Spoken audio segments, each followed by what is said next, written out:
Here. What's up, guys?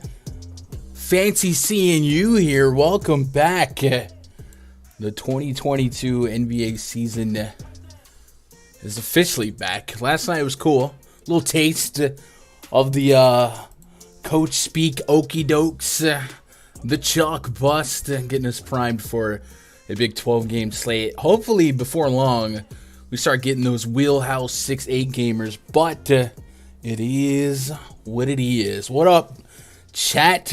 What up, Listard, Ruben, Chronic? Chronic, you don't have a mod badge?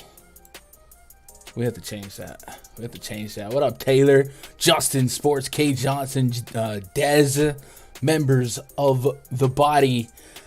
My Phillies are going to the World Series. We hype out here. You looking ahead?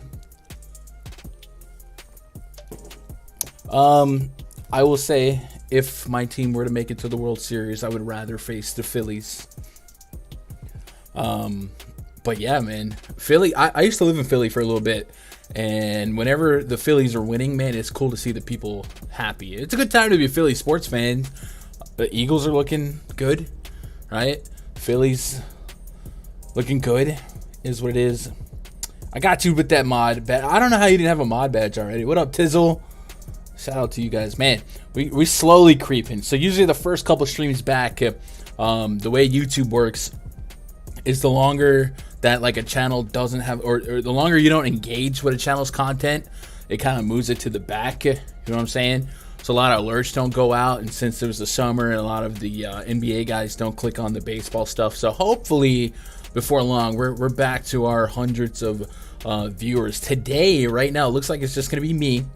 Raj lives in a province of Canada that banned DFS, so he doesn't dabble as much, but hopefully we can still get him on for his hot take sooner or later. Chronic just came back from Australia, back to the States, so hopefully before long he could sneak on one or two. And then of course I've been recruiting on Twitter for some cats that maybe want to collab and stuff like that. What up, Tarin? Hope you're doing all right. Philly's loaded right now, almost their sports. How's the hockey team doing? A bro in San Diego is sitting in his company's box today. Wow, nice. What up, Steve? J. Cole. Man, look at these names. Jermaine, Cole. Here we go. We starting to dust it off, man. I'm happy. You guys are making me happy right now. It's like the first day of school every year when basketball's back. Also, let me know if the music isn't quite mixed or leveled well enough. We're gonna do some more meticulous research on these games today. So my plan is to go game by game, 12 games. We're gonna look at some of the offseason transactions for each team if you haven't already caught up. We're gonna be pretty brief on that, and then maybe we look back at some of the preseason stuff. So hopefully that people that maybe missed out on preseason or some of the transactions, because we know the big moves, but we don't really. Some of you guys may not know every eighth man that is on a different team today. We're going to kind of look at that, and then ultimately hopefully carve out a player pool. The beginning of a season pricing is usually pretty loose, soft, so I'm approaching tonight's slate with a heavy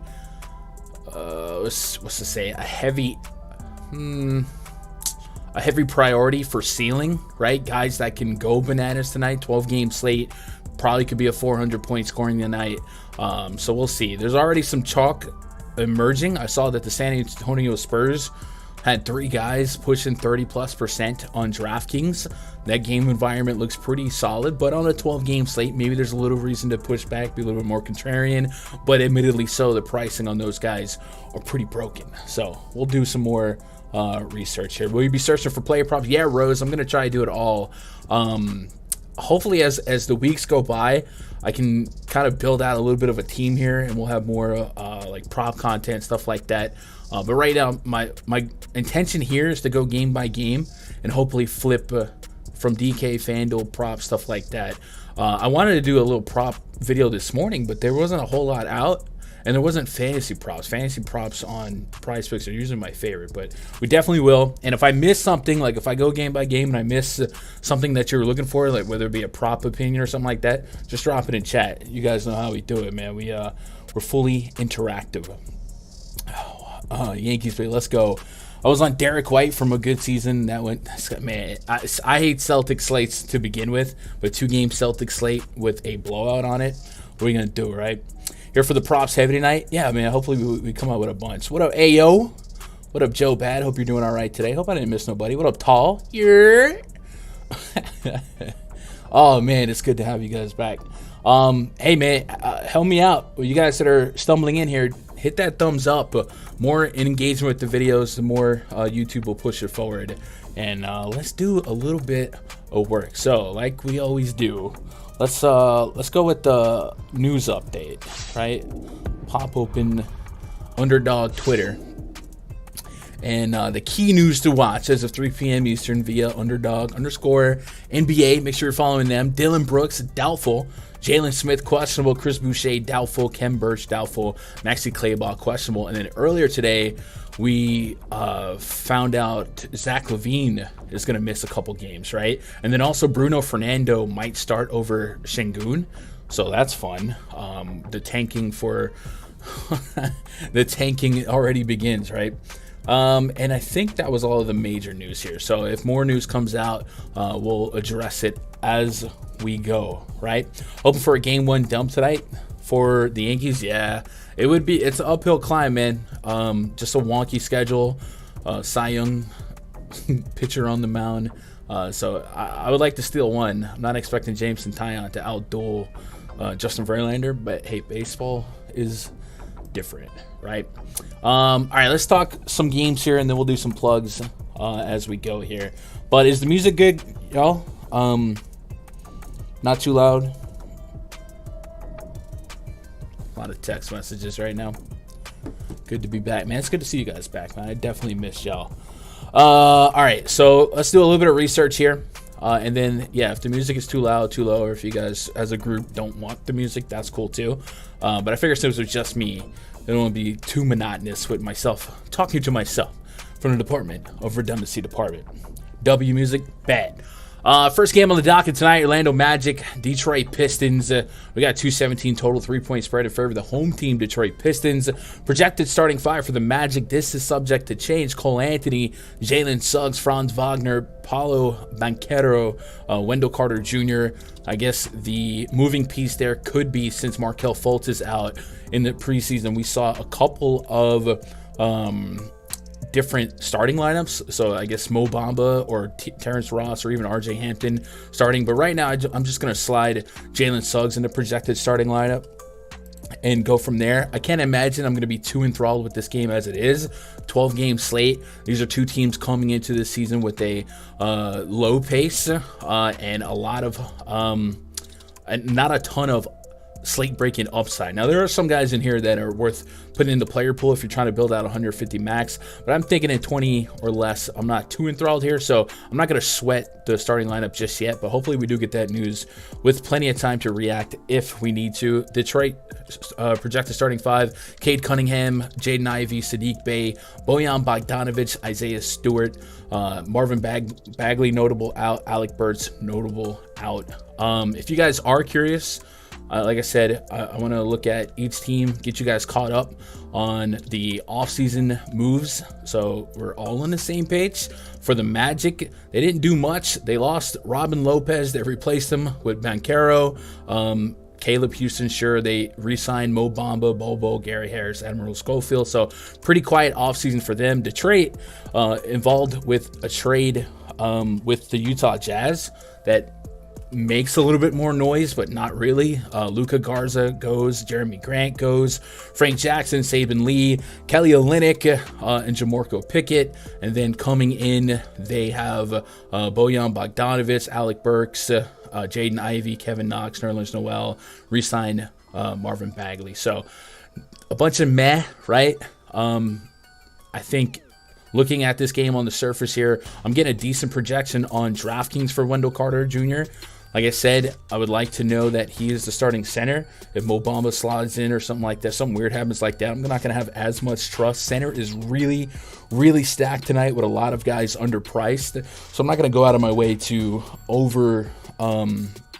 overvalue, a meager team total meager pace game. So, but if I did have to create a small pool just based on points per dollar, that 6,100 on DraftKings as it stands now is projecting well in my model at 37 fantasy points. So I might jot that down. Cole Anthony, I think this game might be a little bit more intriguing for prop hunting. Cole Anthony at 6K. Let's pull up StatMuse, and I also want to pull up Add More Funds, the NBA Wowie. And one thing I wanted to exercise here aesthetically is Cole Anthony on and Markelle Fultz off. Something we saw towards the end of last season. And I believe I was cashing in pretty well with his assist props. So let's just run that as is. And maybe just for the sake of filling out some more stable minutes, let's put Wagner and Carter on. Wendell Carter here. What up, Nate D? What up, Mystique Paquette? I appreciate that follow or sub on YouTube, Mystic. Perfect beats. Let's go. I'm always worried about Cade's foul trouble. Yeah. So Cole Anthony, looking at last year, we got Cole, Franz, Wendell Carter, and Markelle Fultz on. Over 1,000 minutes of sample size here. What I'm probably most interested here is what kind of prop assist-wise can we get on Cole Anthony. He had a 29% assist rate in that split, so without Fultz today. So we're going to go refer to PrizePicks, and Cole Anthony's at 5 assists. So Cole Anthony assist by game log without Markelle Fultz. Let's go last 10 games on this. And 11, 5, 5, 6, 5. Yikes. So he's right at 5 a lot. So maybe there's a good chance that this pushes. And then there's a couple games with less than 30 minutes here. So I would say as long as it's at 5 and we don't get 5.5 right now, I'd be somewhat interested in the Cole Anthony assist prop. And then right now, fantasy-wise, remember their fantasy scoring is the same as FanDuel. I have them at 36 fantasy points, and they have them at 29. So there's about a 7-point gap there. So let's walk away with a couple of notes for the PrizePicks leans here. Cole Anthony, maybe over 5 assists or fantasy.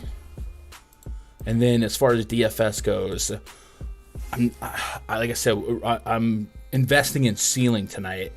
And I guess there is a world where we could see 40-plus fantasy points out of Cole Anthony. It's just an uncomfortable amount. So I would probably be basing my exposure to him at that price range on ownership, because I think he is underpriced for what his role could be without Markelle Fultz here. And remember, Gary Harris is out as well. So could be a 30-plus minute night for him. So I'm a little bit interested in Cole Anthony. But yeah, some foul history last year, especially towards the end of last year, that makes me a little bit trepidatious. The Pistons side of things, Cade Cunningham really finished last season strong, was an 8+ K player, 7,900 on FanDuel today, 7K on DraftKings. I got him at 40-plus fantasy points. I mean, points per dollar, that projects pretty well. Has to maybe have a cluttered cast of characters to use here, but I think at 7K, I'd be somewhat interested in Cade. I'm at 46 fantasy points on him. Do we have a Cade Cunningham prop that we might get behind? They're at 40, so they're not that far behind me, but there's still a 6-point gap there. So I think I'm getting a little bit more aggressive projections on Cade Cunningham and Cole Anthony than them. So I'll go over 40 FPS, and this would be under leans, and then I'll make a PrizePicks favorites. I don't think I would ever like core, Cole Anthony and Cade Cunningham in this spot. I think there's going to be safer stuff coming up. You guys have any comments or thoughts on this game? I'm pretty well certain that I'll have bits and pieces here. I probably don't see myself having more than one player from a lineup from each team. But I definitely think building out 150 lineups, especially on DraftKings, 7K Cunningham makes the cut. Sadiq Bey and Bojan's going to be an interesting duo. I'm sure that's going to tilt me all year, kind of like Bey and Diallo. And then on the Magic side, Jalen Suggs may not start today. We'll see if that carousel gets a little weird. I guess Terrence Ross could be a dark horse, but I really wouldn't have a ton of interest in anyone other than Cole Wagner. And Banchero is one of those we don't know yet, but we know his upside from college wild card. So I think on a smaller slate, I'd be a little bit more interested to take some chances here, but there's a lot of upside coming up. Old account, I was Pac forever. Oh, okay. Wake and bake, postseason baseball, hockey, basketball. It's the most wonderful time of year. What up, Paul? Hope you're doing all right. What up, Parker? Man, we're seeing some names. What up, Jeff? I don't know how to pick between Cade, Scary Terry, and Halliburton. Play them all right. Cade should be good. Yeah. And then another thing I'm going to do, and maybe you guys want to reference this as well. Basketball.realgm.com. I'm going to be referencing the transaction report as we go game by game, and then also this right here. They have a preseason tab if you're just kind of wondering if somebody's conditioned up, like for an example. So this wasn't a game that I thought I needed to look at, but just as an aesthetic example here, if I click Orlando Magic and let's say I'm worried about Cole Anthony's minutes here, we can click on him and then look at his game log, last couple games in the preseason, right? I did that wrong. What up, EB? My horse favorite play of the night, man. Mikey, I'm just getting started, brother. Here we go. I did it wrong. So he played. Man, I just had the preseason before I went live. I'm doing something wrong now. I don't have a favorite play yet, Mikey, but we're gonna get working on it. We got 5 games of preseason action, 24.6 minutes per game. That's not what I want, though. Anyway, let's move on to the next game. I'm not going to do a whole lot here in terms of heavy invested in personal ownership, but we might circle back. Wizards and the Pacers, next game on the docket. We've got projected starting 5, Monte Morris, Bradley Beal, Will Barton, Kyle Kuzma, Kristaps Porzingis taking on Tyrese Halliburton, Chris Duarte, Buddy Hield, Jalen Smith, and Miles Turner. 227 total, just a 1-point spread in favor of the Washington Wizards. So a much higher total than the aforementioned game, another 10 points implied in a tight spread here. And this game's a little bit intriguing to me in the sense that we finally get a taste of a potential high-scoring superstar that's underpriced. Probably, right? Bradley Beal at 8,200 on FanDuel feels extremely, extremely soft, especially considering this Pacers matchup that towards the end of last season was a Honeywell of fantasy points, right? Halliburton was pushing the pace, and a guy like Beal is going to have a ton of usage to get you guys caught up on the Wizards offseason moves. They definitely made some moves, right? No KCP, no Thomas Bryant, Raul Neto, Ish Smith, Satoransky. So a lot of moving pieces in the guard spot. They did pick up Will Barton, Taj Gibson, kind of a non-factor, Monte Morris, and DeLon Wright.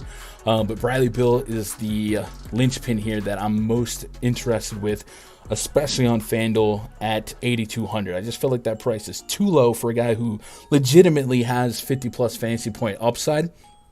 Right now I got him at 45 fantasy points. I think that's a strong start. So let me open up my worksheets for both DraftKings and FanDuel, and I'm gonna go ahead and start FanDuel off with Bradley Beal, just because I think it's gonna be that good of a play for me. We also get Porzingis here, sub 8K. We know he has 40-plus fantasy point potential. I think the pushback with Porzingis here is I think the price is pretty efficient. Obviously, he does have a ceiling at this price point with 50-plus. But as I mentioned earlier, I think center is so stacked today, right? There's slates where I'm fine paying 11, 12K for Jokic. We get him for 10K. Gobert is 8,600. Sabonis against Portland, 8,100. Like, center is super stacked today. And there's a lot of guys that are potentially underpriced. Right? Adebayo, 6,400. Wendell Carter, we mentioned a little bit earlier. Şengün, if he starts, it looks like there's a chance he doesn't start. But I think center is a really, really strong spot today. So I'm not going to get over-invested in flimsier guys, but I do like the thought of Porzingis, at least as a power forward.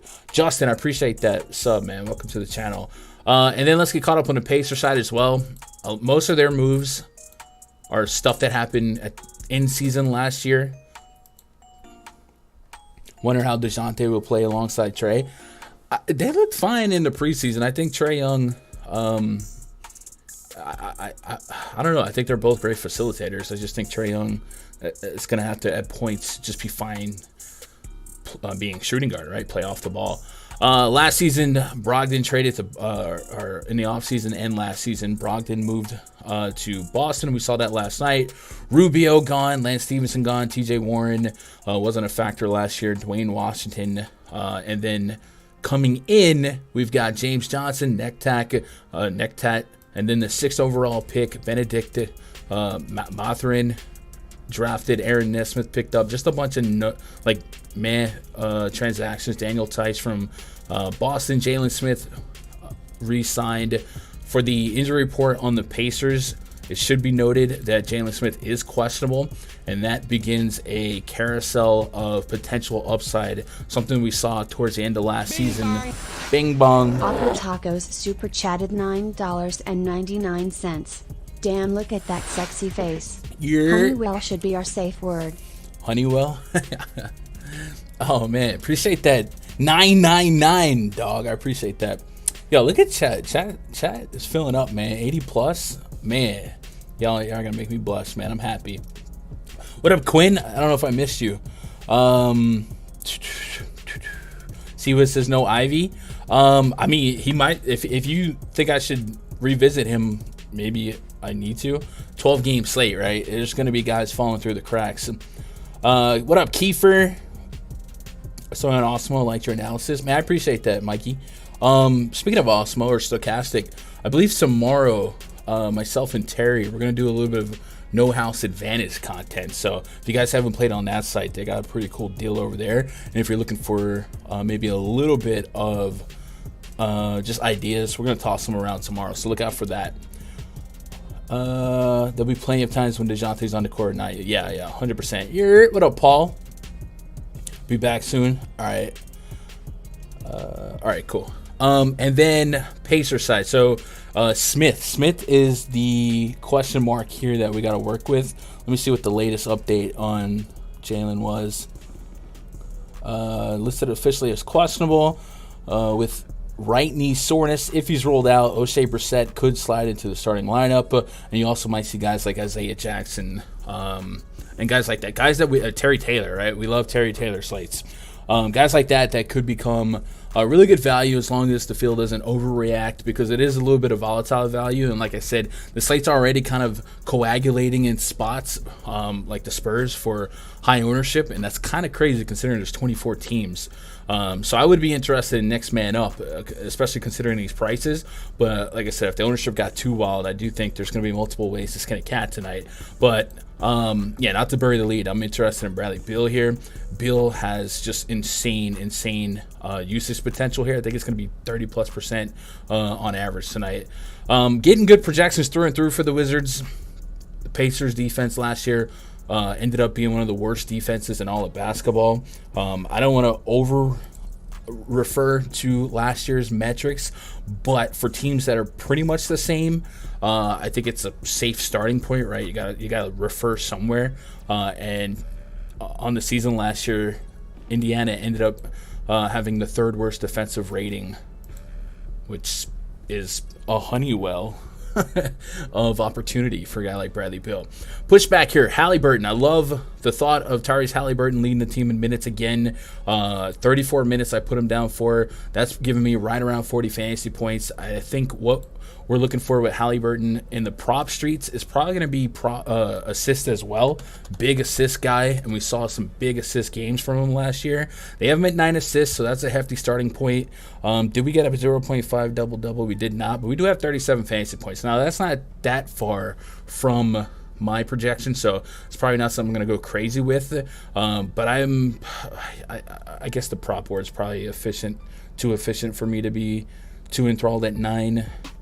So I guess if I was somewhere on Halliburton, it would probably be fantasy points or maybe first half, right? But big opportunity for him to continue having a huge season.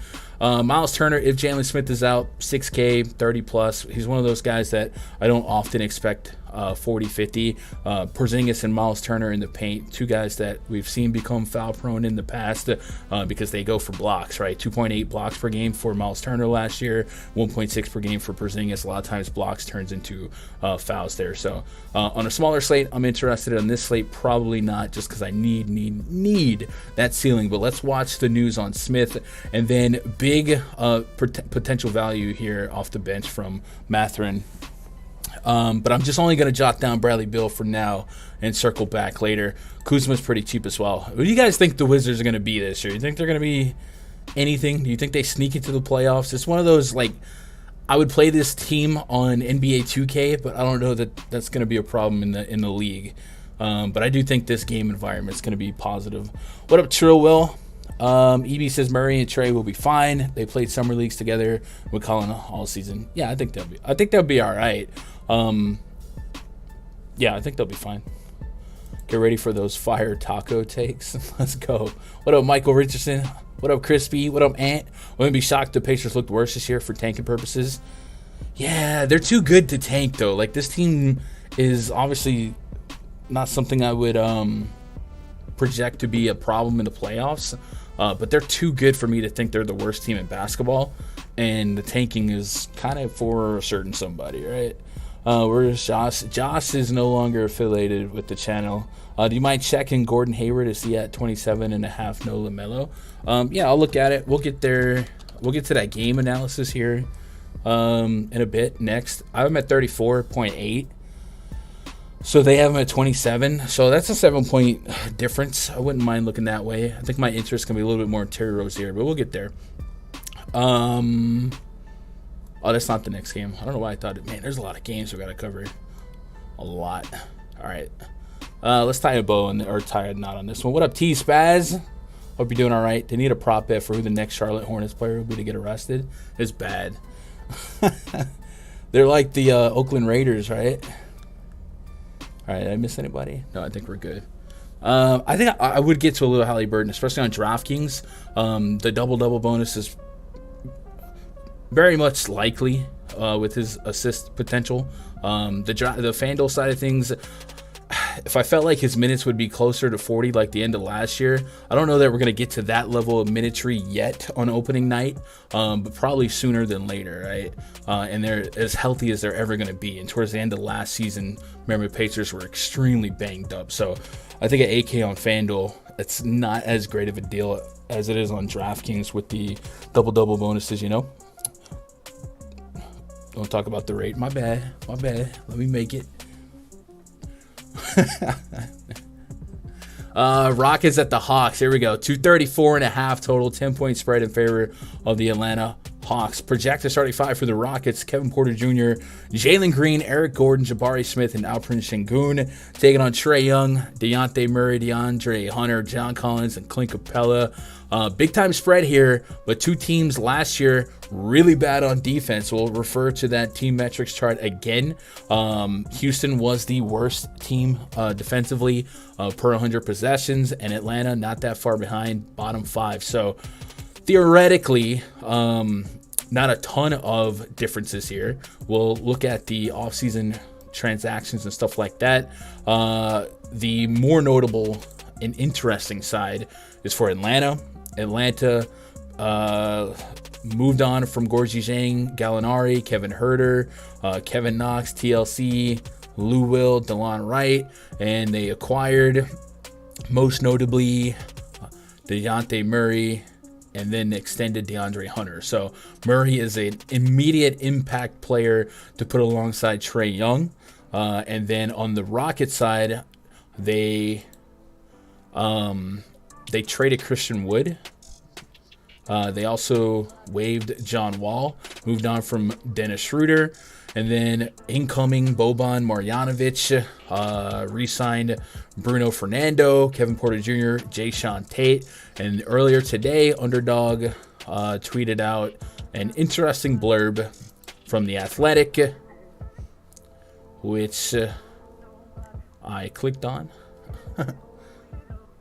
This is an image. This is an image, right? Yeah. Basically, it's saying that Bruno Fernando could start today over Sengun.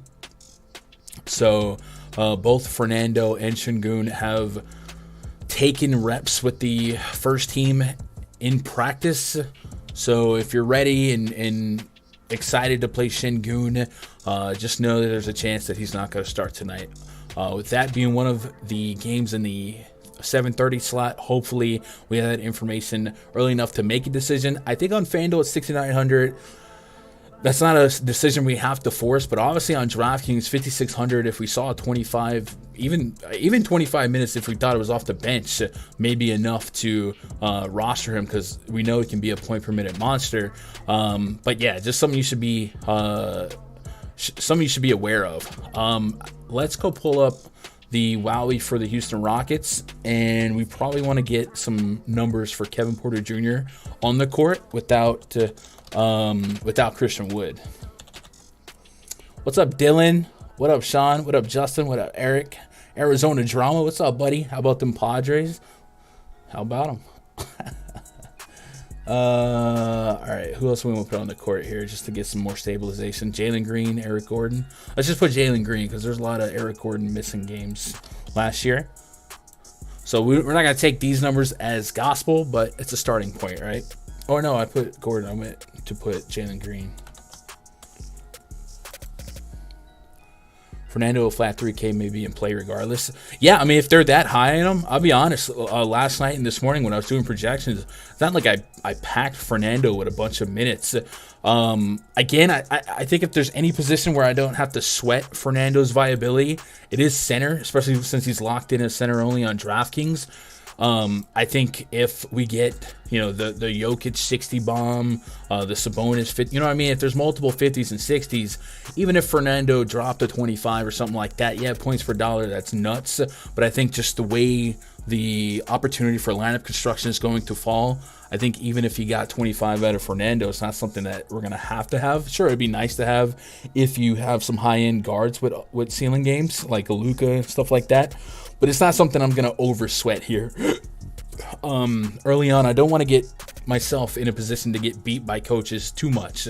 But it is a 10-point spread, so the door's open for a potential blowout. What was I doing, chat? I was looking up Porter Green on, Christian Wood off. So usage rates here, 26 to 25% for Jalen Green and Kevin Porter. And then assist rates, 31% assist rate for Kevin Porter Jr. That's interesting. I didn't realize he was dropping dimes like that. So what do we got on Kevin Porter assist-wise? Why am I a sucker for assists? 7.5. With that many implied points, that's an interesting line. He's at 39.5 fantasy points for FanDuel. That's actually right about what I got. Actually, a little low, a little bit higher. I feel like I'm always over projected versus PrizePicks, so it's kind of interesting to see somebody lower. And then Jalen Green was chucking down the stretch to close last season. And if this game's going to be fast-paced, low-quality defense, maybe that's something I can get behind here. 3 3-pointers made is a prop for him, as well as 22.5 real points. So they're not playing no games. I got him at 38 fantasy points. That is about a 6-point discrepancy from their line. I guess the 3-pointers made would be the most interesting to me. A healthy Capella, healthy Collins, and you're playing from behind, so the necessity to shoot more threes is intriguing. If I had to push something. Let's see, 3-pointers allowed per game. Atlanta's wing defense was better than I thought it would be. 12.8 3-pointers allowed per game. And then 3-point percentage. Let's see. 40%. 40%. Yeah, maybe Jalen Green 3-pointers. As far as a potential game stack, I do think this is a unique pivot to what I was seeing earlier. There was a lot of ownership being built up on the Spurs and Hornets game. Let me see if this game. Yeah, this game's. Yeah, KPJ was up there, 1 in 4 lineups. Same with Jalen Green. So I guess it's not really that much of a pivot. It's slightly lower owned than what I was seeing the Spurs at. So lots of reason to like this game, but if you like to be a little bit more contrarian, maybe you don't want to stock a lineup with 4 guys from this game. Trae Young versus Dejounte Murray. They started off really aggressive on the Murray pricing, 9,200. Same with Trae Young. I think it's efficient pricing. I think the likeliest window, 45 to 55 every night, especially in a matchup like this. DeJounte was a big pickpocketer last year. He averaged 2 steals per game, and I believe the Houston Rockets led the league in turnovers per game. Let me reference that. Turnover rate. Houston's they led the league in turnover rate. So maybe we get something on DeJounte steals for prop hunting. No, we don't get any steals for him, do we? What about an underdog? DeJounte, nothing. Okay. Sometimes we get steals, right? Is there any steals on the board at all? There is, but not DeJounte. Dang. If it shows up later, like if DeJounte was at 2 or less, I'd probably take a dabble of action on DeJounte steals, but definitely a good spot for him to get some steals. Also, Houston was pretty high up on blocks allowed per game at 5.8. So Clint Capella is somebody that we know gets a lot of blocks. Do we have anything like that for him? I got him at 28.5 fantasy points and 10 rebounds. So I think that's pretty efficient. What do I have him at? 35 fantasy points, and they're at 28. There's a little bit of window, but nothing I want to go crazy with. You think Jokic is worth the pickup tonight?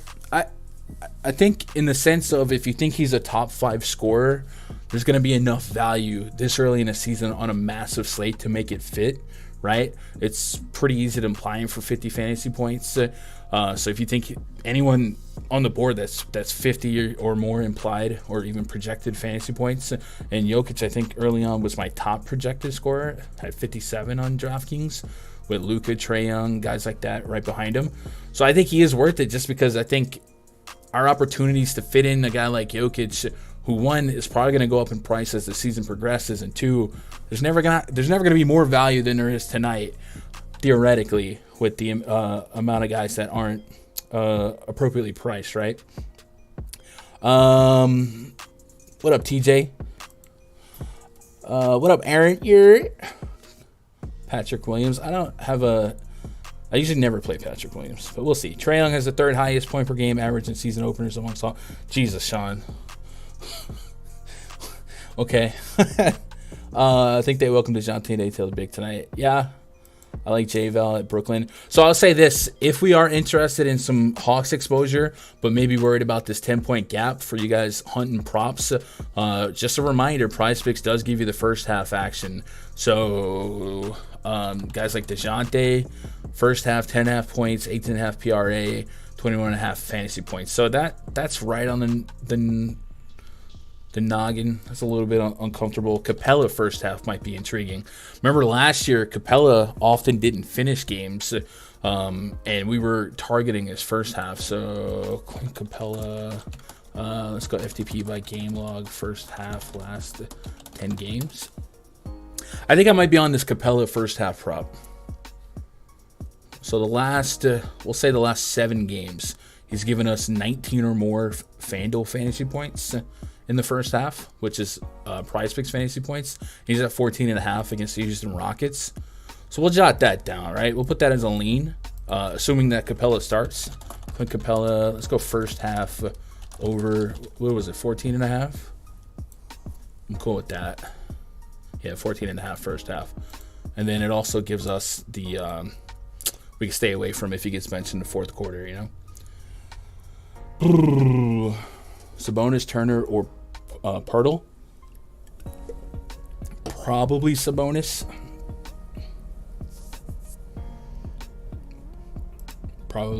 Yeah. All right, anything else on this one? I think we're good. Trae Young, DeJounte, play him wherever. I guess the question with these two is, do they vulture each other's ceiling enough? You know what I mean? Like, how often are we going to get 100 fantasy points from the two? I'm not saying it's impossible. It's just something that, thinking out loud. I guess if there's ever a matchup for it, it'd be this one. But I wish DeJounte came in a little bit lighter. That's an expensive backcourt. That's probably the most expensive backcourt in the league, right? Yeah. Finished games. Capella didn't finish some of his shots. All right, buddy. But yeah, no. I mean, that's one of the reasons why he didn't finish games is because hack of Capella would happen, and yeah. So if you look at the we don't have to do it now, but there's plenty of games where Okongwu would close in over him. Let's move on to the Bulls at the Heat. We got a 216.5 total, 7.5 point spread in favor of the home team, Miami Heat. Projected starting five for the Bulls: Ayo Dosunmu, Kobe White, DeMar DeRozan, Patrick Williams, and Nikola Vucevic up against Kyle Lowry, Tyler Hero, Jimmy G Buckets, Caleb Martin, Bam Adebayo. Caruso had a Q tag on him. I think he's closer to in, but Lonzo Ball and Zach LaVine out. Those are significant absences for the Bulls in terms of usage, guys. On a different slate against not the Miami Heat, a team that we give respect to their slow pace and above average defense. I would be running to play some Vucevic, right? But Adebayo is not a gimme matchup. Matter of fact, last season I believe the the Miami Heat allowed the fewest points in the paint per game. Vucevic can stretch a little bit, but I guess what I'm getting at is I don't know that this is the super smash spot of the millennium for him. That a more average middle of the road matchup would kind of make way for. And then DeRozan likely leads the team in usage, but is this just going to be a quality opportunity for him with the matchup being Jimmy Butler? So let's look at the numbers specifically. Let's take off Lonzo Ball, let's take off Zach LaVine, and let's put DeRozan and Vucevic on. I don't know, do you guys think I'm overrating defense on opening night?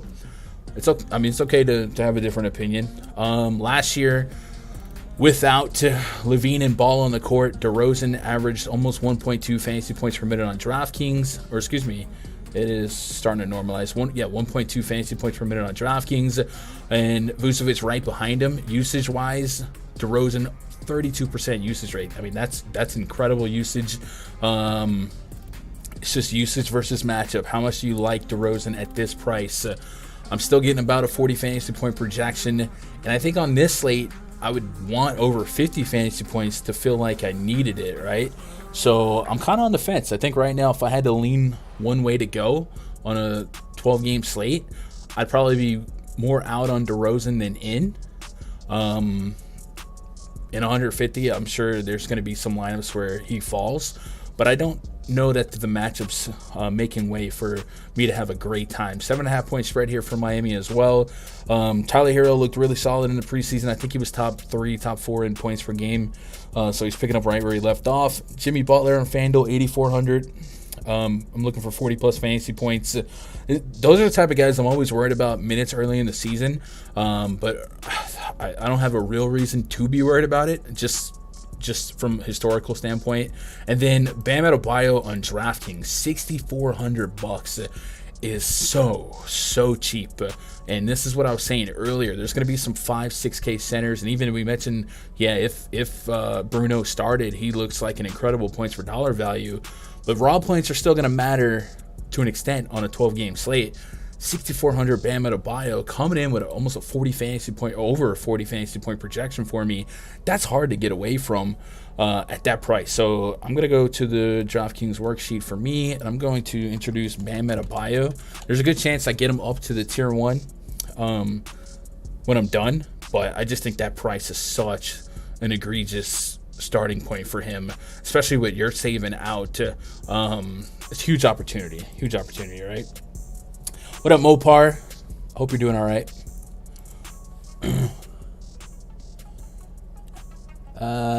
Dang, Bobby, what'd I miss? Eric says Rozier, Giddey, Cunningham, Clarkson, Trent, Adebayo. Done. Let's go. Bam is a lock on DK, but his price feels a lot like Al Schmorford. I don't want to put that evil on him, Ricky Bobby. But yeah, he looks pretty solid. Last year, I guess, would we be interested in looking at Adebayo's numbers against Vucevic? You guys care about that? DKP by game log versus, let's just put Bulls last 10 games. Fernando could get you an extra stud, something to play with. Yeah, we might look at it. DKP versus DKP by game log versus Chicago Bulls last 10 games. There we go. Hey. Monkey Boy, I appreciate that sub, man. Welcome to the channel. So there's a 15 that happened in 23 minutes. I expect more than 23 minutes. 22 and 33 minutes. Whatever. Everything else at 6K. Like even the 28, I wouldn't love, but I don't think it cripples me. So it's hard to get away from that Adebayo price point. Yo, Schmurder coming in with the toxicity, bro. Relax, bro. What up, Cathalza? Hope you're doing all right. Here we go. So I didn't look up the transactions for these two. I think we can skip that. These teams are pretty similar to last year. Andre Drummond added to the Bulls. Cool. Yeah. Let's move on. Pelicans at the Nets. Projects 35 for the Pelicans. CJ McCollum, Brandon Ingram, Herb Jones, Zion Williamson, Jonas Valanciunas taking on Kyrie Irving, Royce O'Neal, ? Kevin Durant, Ben Simmons, and Nick Claxton. We got 231.5 total. 2.5 point spread in favor of the home team Brooklyn Nets. So a total worth attacking here, and some fun names for fantasy on both sides. Looking at the Brooklyn Nets, Ben Simmons is one of the more intriguing names, and it was actually a point of conversation in the RunDFS.com Discord yesterday. So I'm going to pull up the Brooklyn Nets here. Bro. Yo, Schmurder, man. Easy, buddy, man. I don't want to do any banning on day one, bro. But you ain't got to be that toxic, bro. You can just ask questions. We'll talk, bro. We'll talk. Let me see. The preseason game logs. There we go. Pull it up here. So Ben Simmons is the most interesting one for me because he was playing very much point guard role in preseason. Now I wonder if that was let's see what he's got to and let him go out there and run the show, or preseason.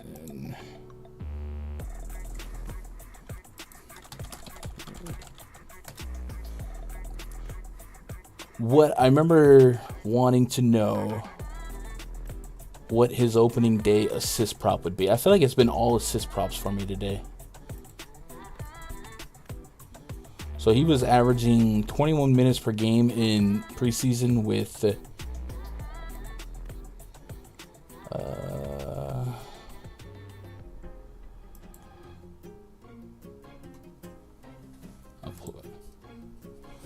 Bam always finds a way to screw me. Yeah, Bam was that guy last year. He was that guy last year.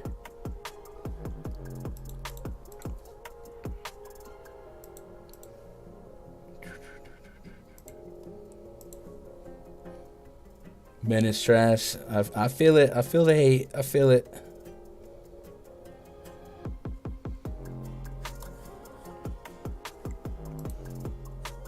I was looking for more in-depth game logs, but we'll just go with this for now. Assists per game was at 6.3 assists per game. So that led the team. What do we get on PrizePicks? We don't get an assist pro. Oh, I'm still on the first half, huh? Yep. They didn't give us an assist prop on him. They do give us PRA. They give us half a block shot. That's interesting. I'd like to see. I like to see a 5.5, just freebie, right? Anyway, so kind of like the Trae Young DeJounte pickle. Kyrie, KD, Ben Simmons, big three, especially on DraftKings, I think are hard to get to price-wise, at least stack-wise. I guess we would just have to roll the dice on one guy leading the charge here. because I really think we're going to need ultra ceiling on a 12-game slate from our studs. So if we get a middling, like I got 48 fantasy points on KD here at 10K, like that's 10K. If we look at all of the options, that's 10K. I probably more often than not want to slap on a Luka Doncic, a John Morant, guys like that. So I think I might be light on the Nets situation. I'm most intrigued by the Ben Simmons situation, because I do think the casual player just doesn't know what to do with him, what his role is. But I think if he's going to facilitate, and we know we can stuff the stat sheet, maybe triple-double threat at 7,600, we know we can get some steals as well. And the Pelicans are a team I think he can find some lucrative opportunities. So I don't know. I'm curious to see what you guys are doing with the Nets. Do you guys find yourself loading up on KD? Do you think KD has a above 6% chance of being the top scorer on today's slate? Obviously, the answer's not. There's no wrong answer there. I'm just genuinely curious to see where you guys are at, because this is a pretty hefty total. I just would hate an average game from all three. And if that happened, I feel like there wouldn't be like a ceiling that I had to have. You know what I mean? Pelican side, a little bit more intriguing. 6,900, nice for CJ McCollum. I would want 40-plus fantasy points there. Brandon Ingram's there as well. Zion, story of the preseason, at 8,600 on FanDuel. I think, man, I'm looking through this game. I think other than J-Val, this game looks pretty efficiently priced. I guess...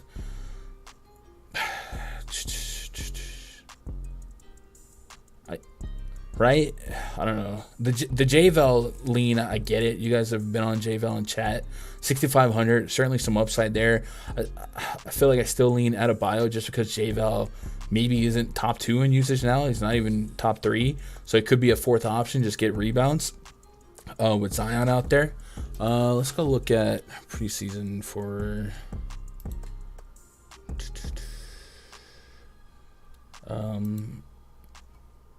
for the Pelicans. What up, KJ? What up, Gray Kid? Double threat, yeah. What up, Absolute Power? You know of any minutes restrictions tonight? I didn't see any official, but obviously this early in the season, we maybe don't expect guys to be ready for 38 minutes right off the bat, or we don't expect coaches to want to play guys 38 minutes, you know? What up, Garrett? Is Trey Jones a free square? I think he's going to be a very popular square. Nets Pels game is going to be fun to watch, but not very fun to roster. I think it's efficiently priced. But I will say this, at the 2.5 point spread here, perhaps this could be one of those sneaky overtime games, and we get a little extra cheese on the taco, as Jim Carrey would say. Yeah, I wish I was feeling better about the prices. Like, I'm not getting obscene projection points per dollar. I can understand the J-Vel click here. News-wise in this one, I guess Jackson Hayes questionable if he were to be out.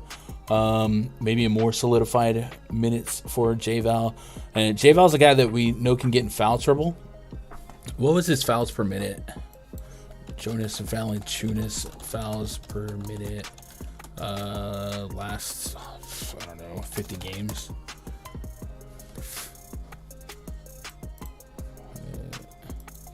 I think I did that right. I am worried about J-Val foul proneness against a couple high usage guys. But if Jackson was out and you got that feeling in your bad knee about J-Val, I wouldn't push back on it. Gun, I'm sorry. What are the best plays on FanDuel? Man, we're talking through it, Bobby. What do you think, Bobby? What are you liking? I appreciate that, Obi-Wan. Welcome back. Drilled last night's slate. Shout out to Garbage Time LeBron. Chasing history. That's good news, KJ. What up, Colin James?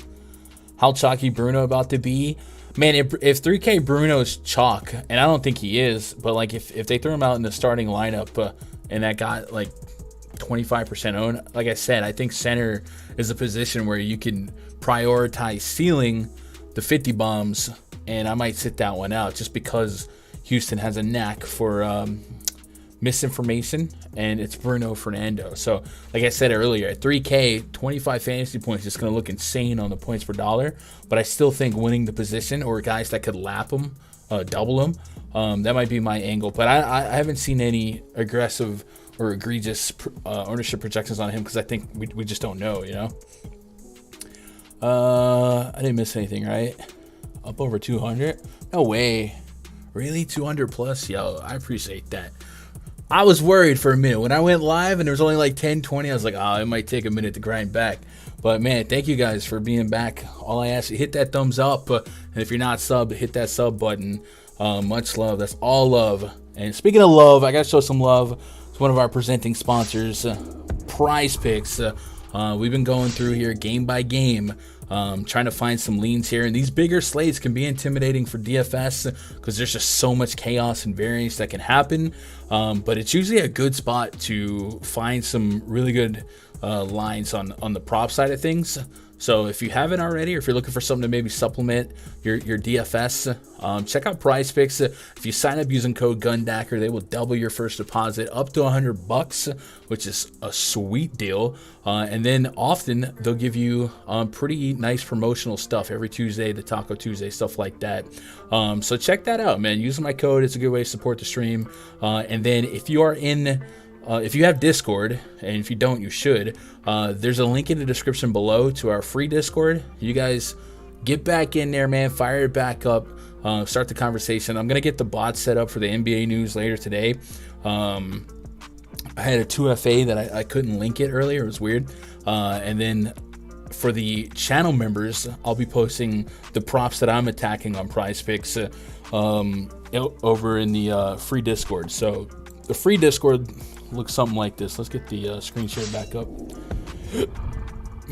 Free Discord looks something like this. And at the bottom, for those of you that are channel members here on YouTube, I'll, in the NBA section, I'll drag it up. Every day I'll post some of my favorite plays here. So it's a little bit of a sweat if you want to sweat with me type of thank you.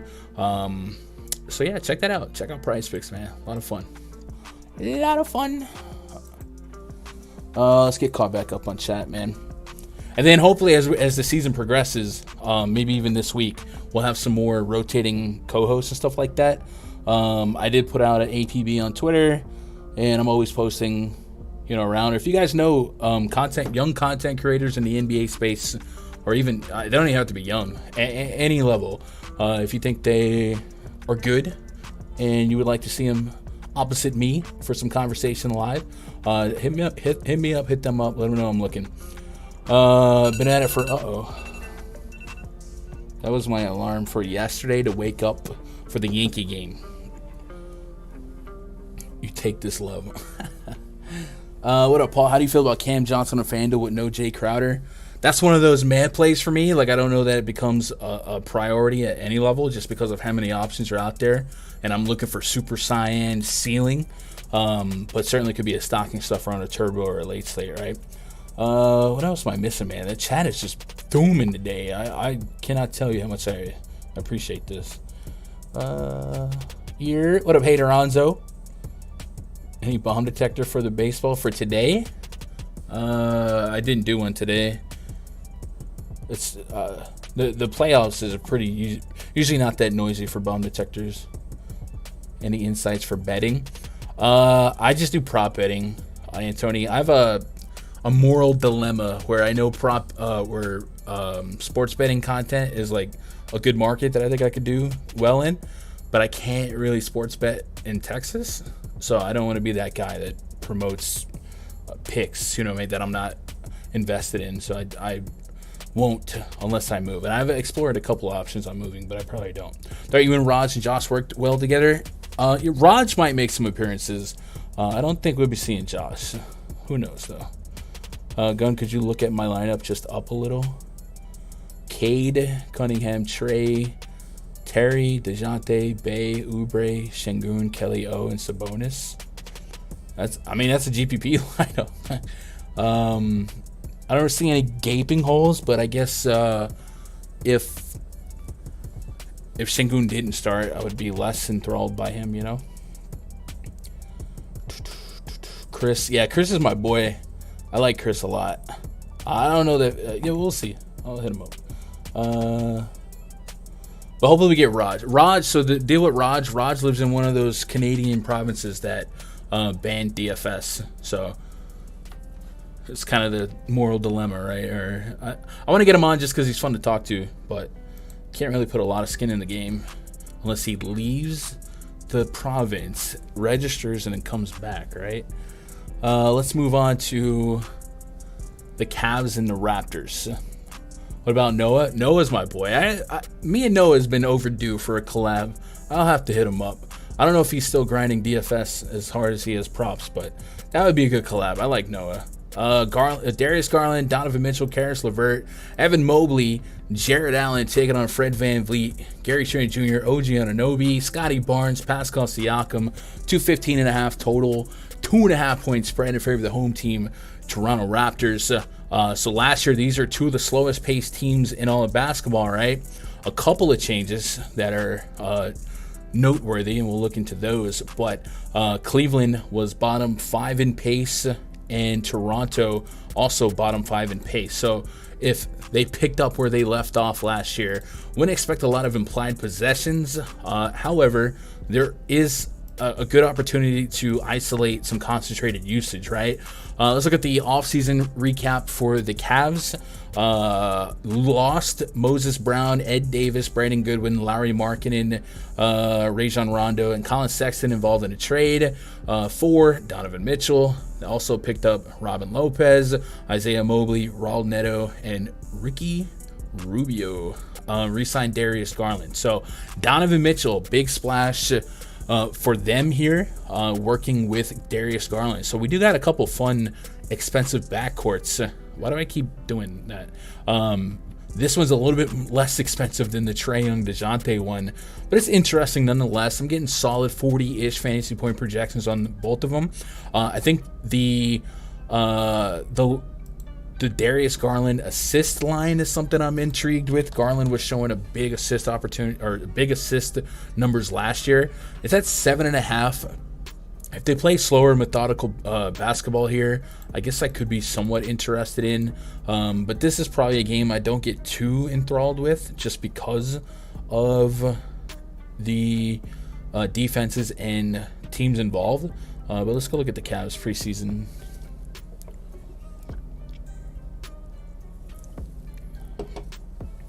Blender from RG. I don't know if me and Blender would have good DFS talks, but we both like wrestling, so that'd be fun. Garland led the team in points per game in the preseason, and then the assist is what I'm most intrigued with. 7.7 assists per game at 25 minutes per game. So I like that. Comedian Chuck Rill and Scotty Jones. Appreciate the subs, man. Welcome to the channel. Hope you guys are doing all right. So maybe Darius Garland assist prop is something we can get behind at 7.5. Last year, let's put Cleveland up. Man, I need to make it faster, man. We got a lot of games left. I'm sorry, chat. I think Garland's assist rate was like almost 30% last year in some spots. I don't know what to do, Gun. Who should I lock in to play on FanDuel? Man, it's a wide open slate, Bobby. Yeah, Garland's assist rate was at almost 38% on the season. So I think getting less than 10 assists is as a line is a fun thing. I think getting at 7.5 is a really fun thing. What does Underdog give us on Garland? They had him at 7.5, but it has been moved, so it might get bumped here. So let's list that as a lean. Darius Garland, but I might be super interested in that as we go. So we'll go 7.5 assists. That don't look like Bang. I know that's your drink. Man, Josh, one night I ordered Bang off of DoorDash, and they were out of Bang. All they had was Monster. And the girl said, hey, can I get you these? And I was like, sure. I don't know what they are, but it's called a Pipeline Punch. And it has almost half the caffeine of Bang. So I get to drink 2 of them. And it tastes really good. So I haven't moved on from Bang, but I found another drink I like quite a bit, you know. So I think this game is projecting so mediocre that I'm not going to be there heavily for fantasy. I think 5,900 on Evan Mobley, though, is a little bit of a mishap. I'm getting almost a 37 fantasy point projection there, so probably get some Mobley involved. TH, man, I appreciate that sub. So I'm going to start him off as a 3, but there's a good chance that points per dollar with forward eligibility that we get moved up to a 2, you know what I mean? Yeah, dual position, love it. Love it. White monsters go. I think I had some the other day.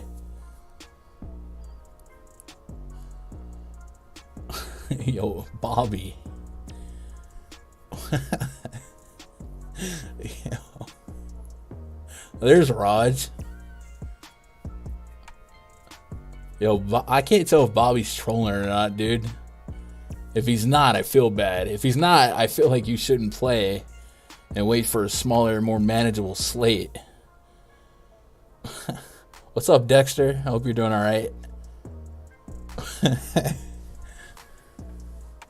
Oh yeah. All right. I think I'm pretty solid here. No massive projection here, so this is all just filler for me. Not guys I would specifically remove from the player pool, but I think mostly filler for the most part. Just where they fall. No tier 1s, no tier 2s, other than Mobley on DK for me. Any tier 1s? I haven't officially got a tier 1 yet, but I like to start off where I don't fall in love with the guy too fast. I gotta hurry. It is 3:08. Knicks at the Grizzlies. All right, let's try and pep our step a little bit. I'm trying to be as in depth as possible, but we got deadlines, right? 226.5 total, 4-point spread in favor of the home team Memphis Grizzlies. Project 75 for the Knicks. Jalen Brunson, Evan Fournier, R.J. Barrett, Julius Randle, Mitchell Robinson taking on John Morant, Desmond Bane, John Conter, maybe Santi Aldama, and Stone Cold Steven Adams. It's gonna give you one board. What? Dylan Brooks was questionable. Let me refresh the injury report, see if there was anything updated on that. Also, is there any news that came out since we've been live? Clayball went probable. All right, cool.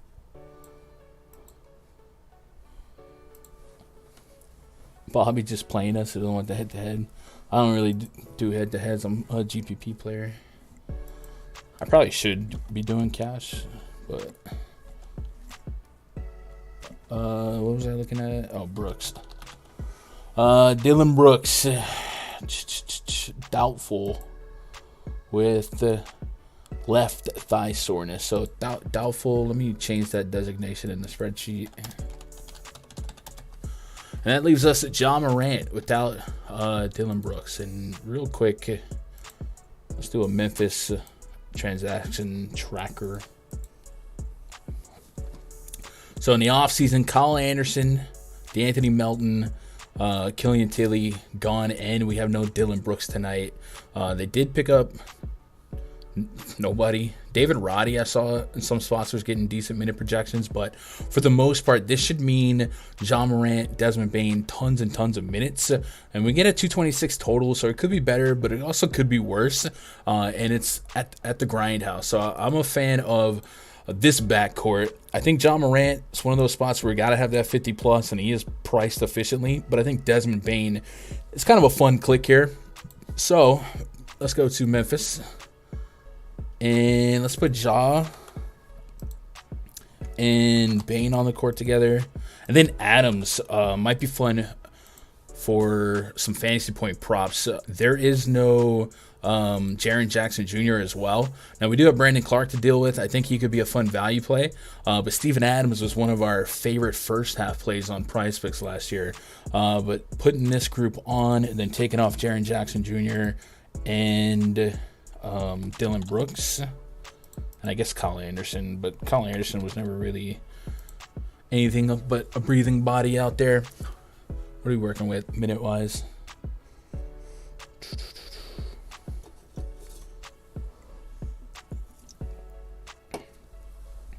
Morant should go off with Jackson out and Brooks likely out. Morant was very strong in the preseason. I like that, Brandon.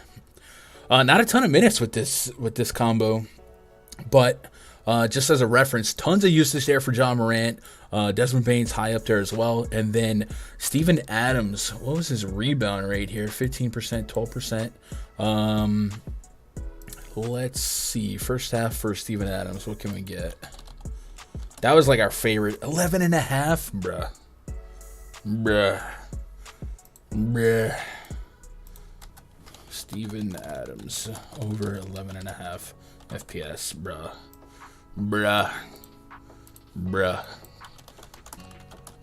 FTP by game log. First, let's go. First half FTP by game log, last 20 games.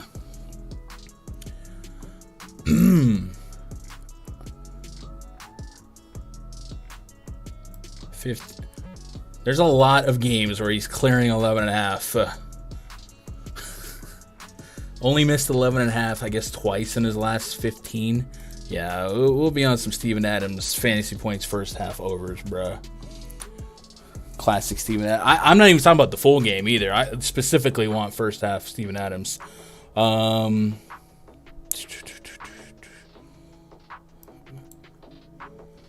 Give me Aldama. F it. Oh, man. Bobby Locken, Josh Hart. Man, y'all messing with Bobby.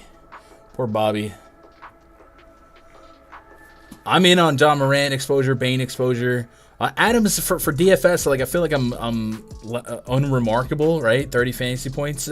I think Brandon Clark is the more interesting play for me. A little bit more upside, maybe a little less overlap with the higher usage guys. He could start though, like they could get weird, not weird, but there's certainly some flexibility with this starting lineup. But I think Brandon Clark's that guy that point per minute we know has a ceiling worth having. So I think on FanDuel 4,400 as a forward eligible guy, right? I think I can get behind that as a value play. Yeah, he's forward and center eligible, but the forward spot's what I'm worried about. So let's put Brandon Clark, potential value. We'll go from there. Knicks side, Jalen Brunson joining the Knicks. Do you guys... Dang it, bro. Let's see, New York Knicks. We'll get caught up on the Knicks here. There's a couple teams we don't need to catch up on, but Knicks did make enough moves. Alec Burks, Taj Gibson, Noel, Kemba Walker gone. Incoming Jalen Brunson, and that's it. That's about it. And a flock of seagulls. So Jalen Brunson at 6,900. What do you guys think about this? If this is his team now, in 2 weeks, is Jalen Brunson 8,500? And we're like, wow, we didn't play him against Memphis. Because remember, Memphis last year, they do project as a solid defense, but a lot of that was when Morant wasn't on the court. And they're also missing, one of their best blockers in Jaren Jackson. So maybe their defensive numbers aren't the mean, I guess, towards the end of last year. So, like, is there a world where Jalen Brunson drops 50 tonight? You know what I mean? Like, is that possible? I think it is. I guess I'd be curious to see the spring training numbers on Brunson. Brunson locked. You like that? Gonna do the hockey. I've done a hockey podcast before, but I was more the host. So Brunson led the team in points per game, or no, he was second in points per game in the preseason, but not that far behind RJ Barrett. I believe he led the team in assists per game. And then this is not a bad stat line for 26 minutes either. So if we get that closer to 36 minutes, I'd be somewhat interested.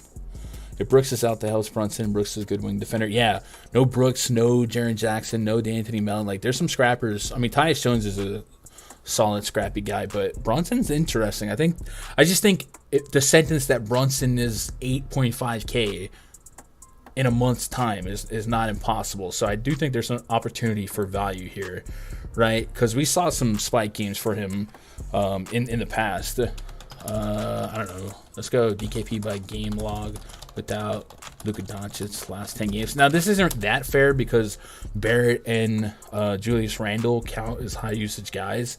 But basically what I'm trying to present is 40 plus fantasy points is maybe not out of the realm of possibility. So just a thought. What's PrizePicks got him at? Actually, we gotta go full slate. Jalen, they got him at 31. I'd probably slightly lean you over. That seems a little bit modest.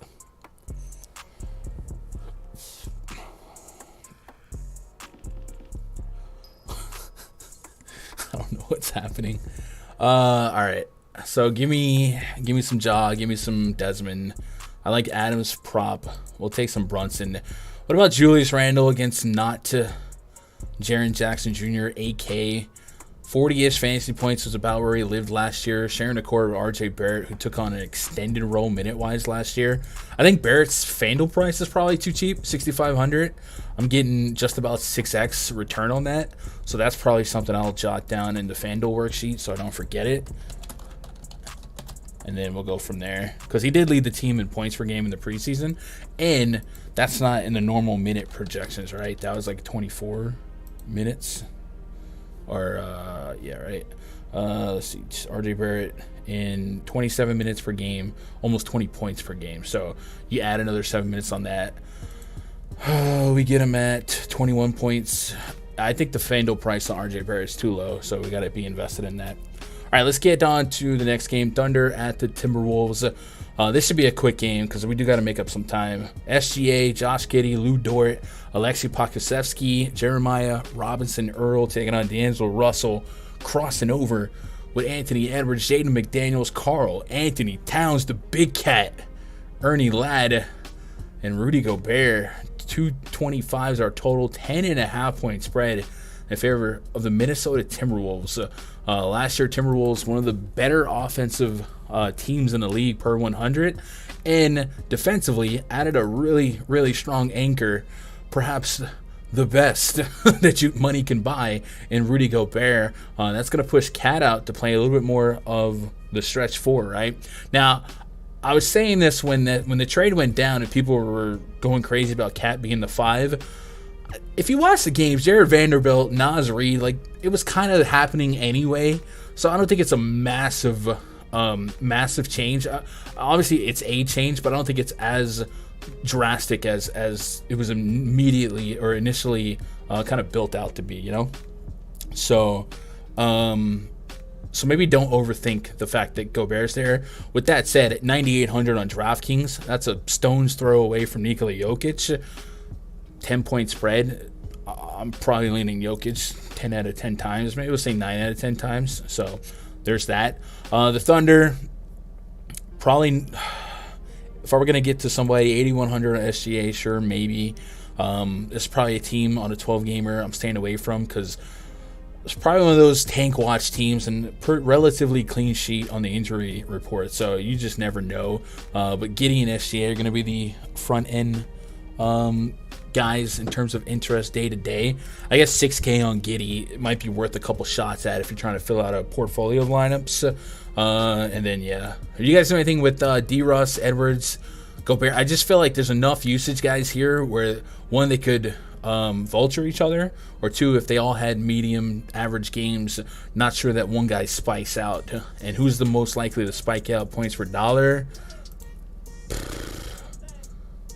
I guess Ant Edwards could take over a game at 7,700, but I just feel like the pricing's efficient enough. D-Russ, and I hate to go back to the assist prop here, but D-Russ was somebody last year that we leaned on a lot for assist whenever the other ball handlers were not in. The guys like Patrick Beverly, man, they got a couple of movements. But so let's look at. We'll take a second to look at D-Russ potential assist props. Bobby, man, I need you to relax, brother.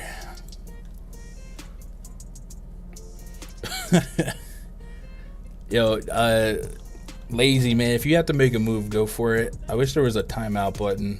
There might be one. What was I doing? Russell. So what I want to look at is Russell's assist rate with the big three on. We'll take off Patrick Beverly.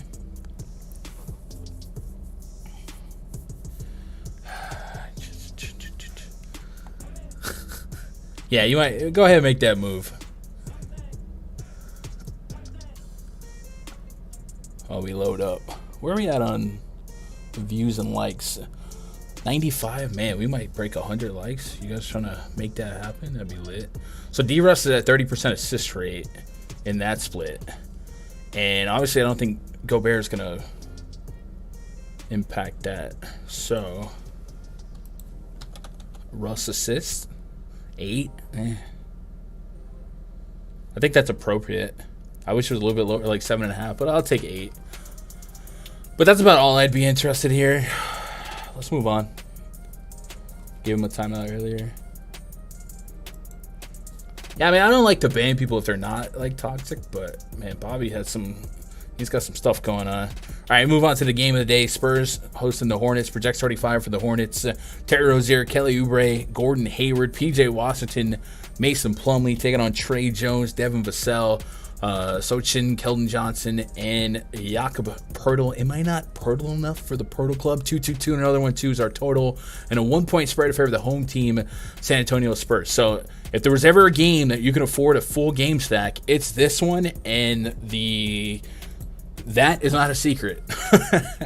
Let's start with the news on the Hornets side. LaMelo Ball out, which immediately impacts the starting lineup, and then, of course, Terry Rozier, 7,200 on FanDuel, 7,300 on DK. Linear price points there. Kelly Oubre, 5,100 on FanDuel, 55 on DK. We're seeing a lot of high ownership out of this game. It's mostly on the Spurs side, but certainly Rozier's worth looking at. So just to have the official numbers, we'll go pull up the Charlotte side.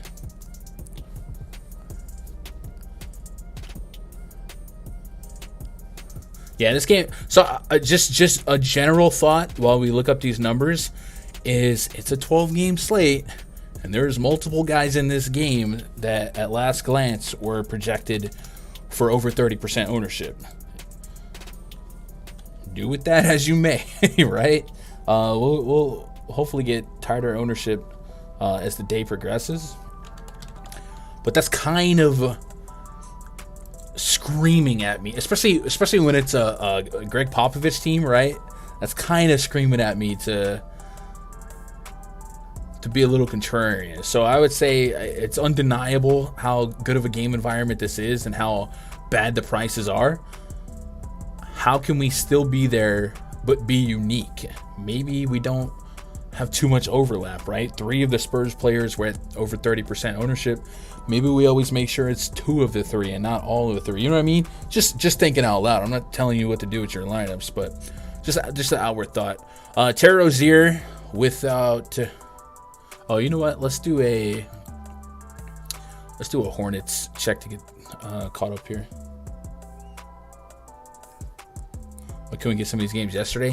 I give me the 6 to 8s, right? Bridges gone, Montrezl Harrell gone, Isaiah Thomas gone, added Dennis Smith, and that's about the big notable stuff, right? And then, of course, the Spurs, we know they moved on from Dejounte Murray. So, looking at these numbers, let's take off Bridges.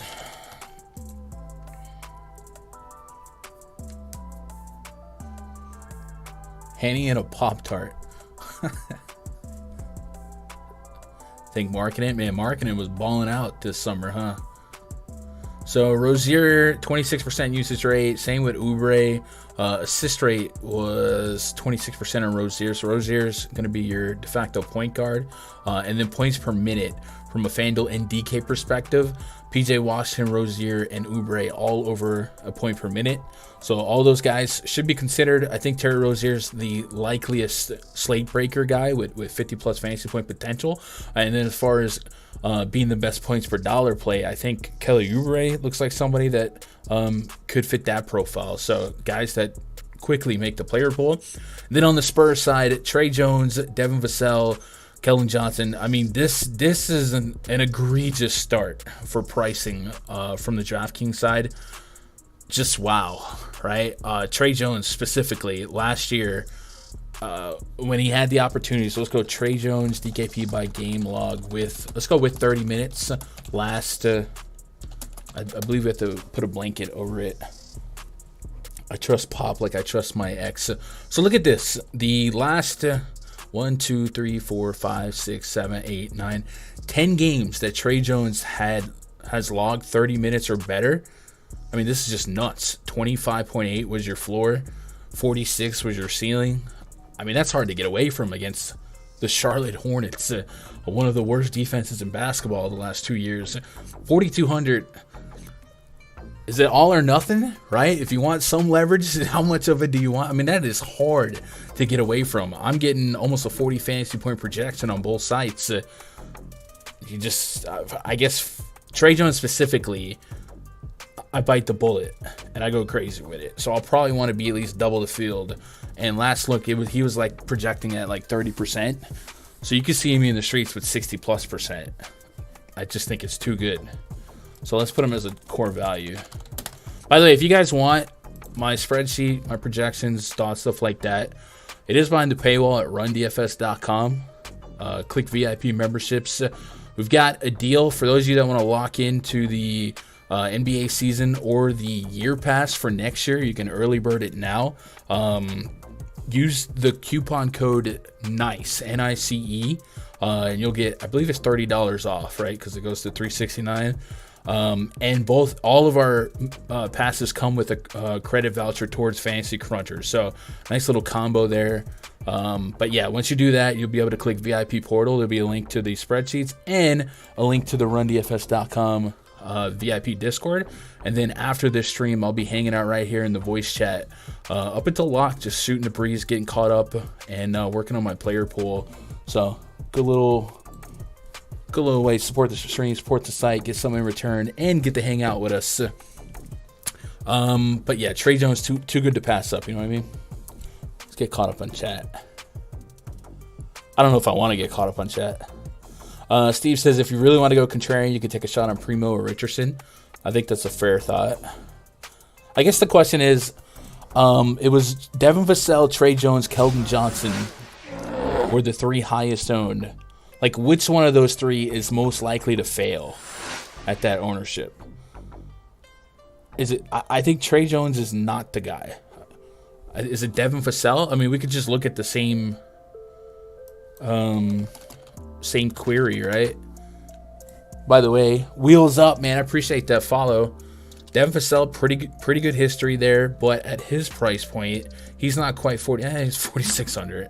Not that far behind. And then Keldon Johnson at 59 and 68. See, on FanDuel, it's a little bit more pushback for Keldon Johnson at almost 7K, but just 6K on DK, man. Those are just hard to pass up at such a good matchup. And then on the other side, like the Hornets are great points per dollar as well. So I'm certainly going to fill out some game stacks in 150. And then Jakob Poeltl is interesting on DK as well, 5,800. It's just really hard to get away from this game stack, man. But in the interest of game theory, 12-game slate, one game soaking up a ton of field representation. Is there pivot points everywhere to survive without this game, right? Build lineups backwards to the field, because this likely means you're going to get a ton of overlap between like Trey Jones and Jokic, right? Maybe you build backwards on that and go for high-end point guards or something like that. I think the road that I'm going to take is I govern the overlap between the chalk. So I'm thinking maybe the 2 of 3 approach, where I don't have too many lineups with all 3, because I think if you let it, the projections will naturally let them fall. So I'll probably create a group on Cruncher to where I try and achieve that. For some, not all, because I'll certainly have some game stacks. And then the Hornets side, what was the Hornets ownerships looking like when this popped up? Poeltl's up there as well. Rozier, the Hornets are a little bit better. It's really just Rozier. Oubre was coming in a little bit lower owned based on this query we ran on usage. So Oubre could be a good leverage if that holds up. Good leverage play if that holds up. The pivot is Portland. Dear God. I do like Damian Lillard. What's up, Jenna? Did I miss anybody else? If you guys are rolling in, I didn't say hi to you. Hi. If I missed it. There was somebody spamming chat earlier. I missed a lot. I'll be playing myself tonight. No, I'm kidding. I don't think I would. Don't start Dez. Not doing it. All right. Utah Jazz hosting the Denver Nuggets. Project 35 for the Nuggets, Jamal Murray, Kentavious Caldwell-Pope, Michael Porter Jr., Aaron Gordon, and Nikola Jokic taking on Mike Conley, Colin Sexton, Lauri Markkanen, Jared Vanderbilt, and Kelly Olynyk.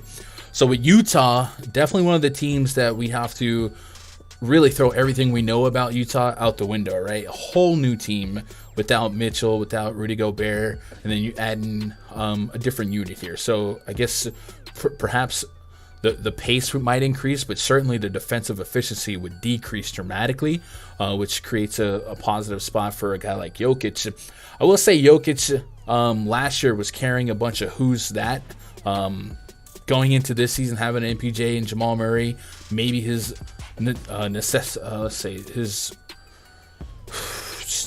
his need to facilitate more isn't as high with a guy like Jamal Murray, so maybe those huge ceiling games won't be as commonplace, but it's certainly a matchup that I want every bit of at 10.3K. I just think he's underpriced. Hello, I am Elias. Elias, appreciate that sub. Who wants to walk with Elias? So I think Jokic is going to be somebody that gets a lot of ownership. And like I said, I think correlation-wise, you'll probably see a ton of overlap between him and Trey Jones, just because it's just too good. Too good.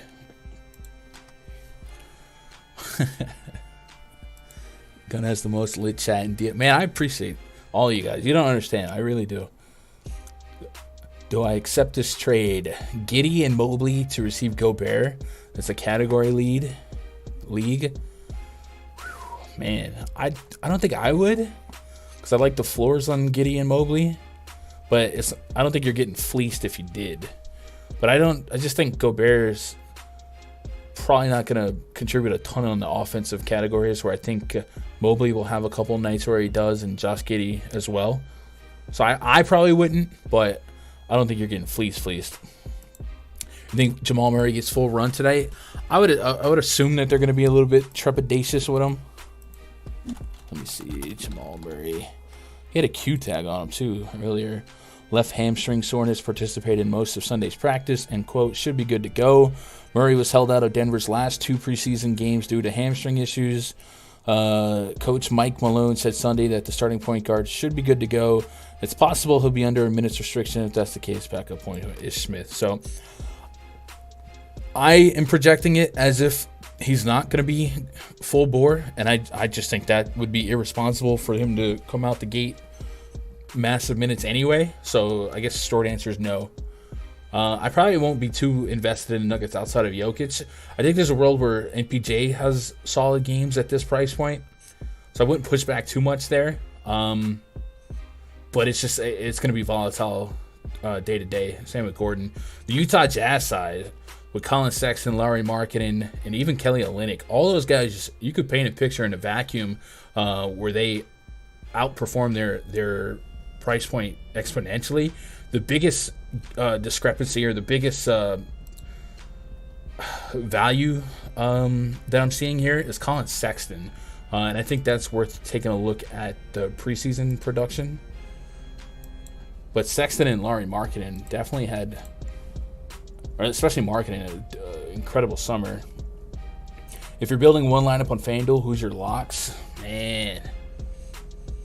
I don't know that I would have a candidate for a lock just yet, but I guess I would start with a couple of the 50 fantasy point guys, which I think Jokic, obviously. Let's see, in the preseason, Colin Sexton averaged 20 minutes per game. Let's see if we can.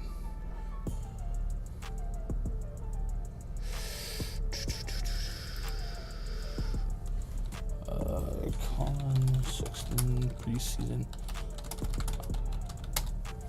The Utah Jazz are one of those teams I'm worried about the tankathon, but I can't imagine it's going to start here. So let's see. I think Sexton is going to be that guy that gets me in trouble. I'm just getting a massive projection here on Sexton. What's PrizePicks got Sexton at? Oh, they don't have him. Okay.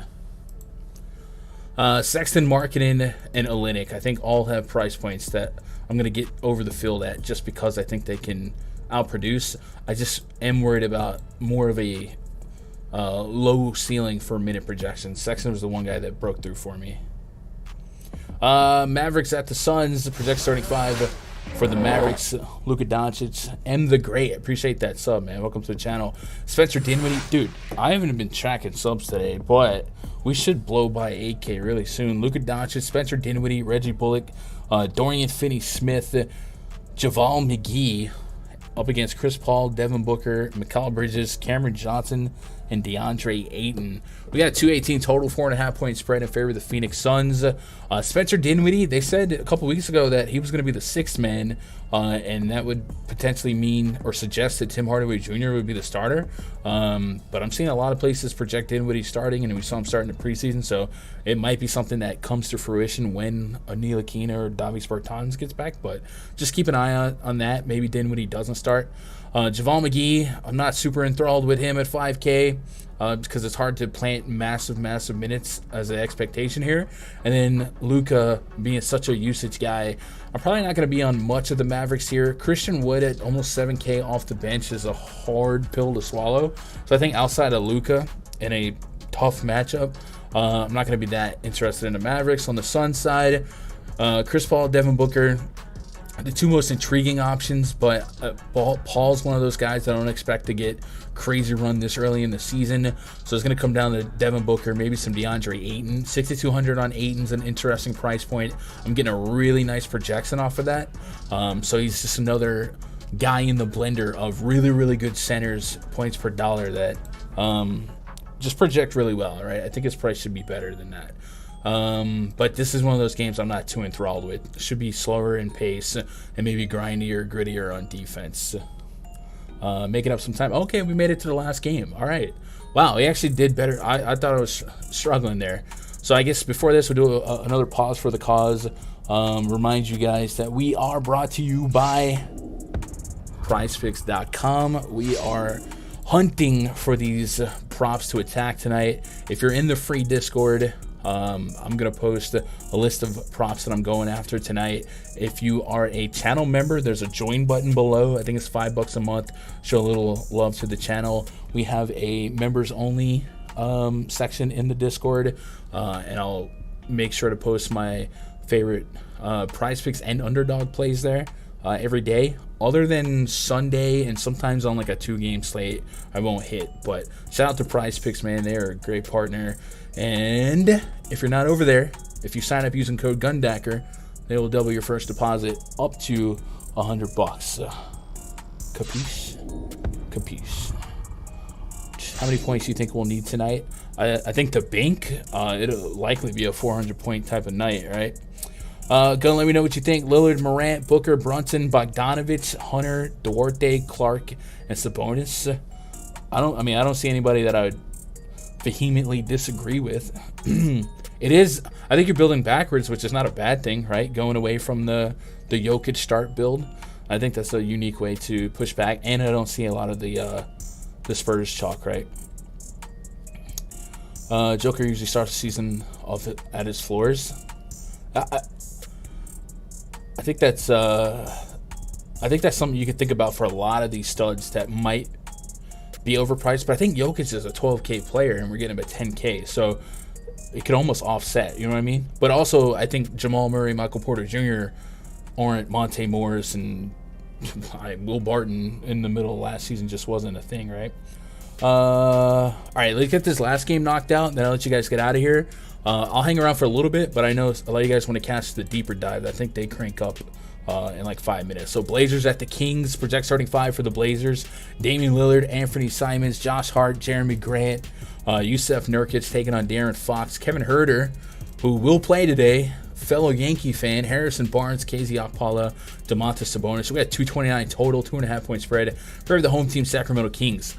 So, looking, and we talked about this earlier, looking for pivots to the chalk, right, on a 12-game slate where a lot of eyes are in San Antonio. less eyes are on this game. I don't know if it's the timing or what.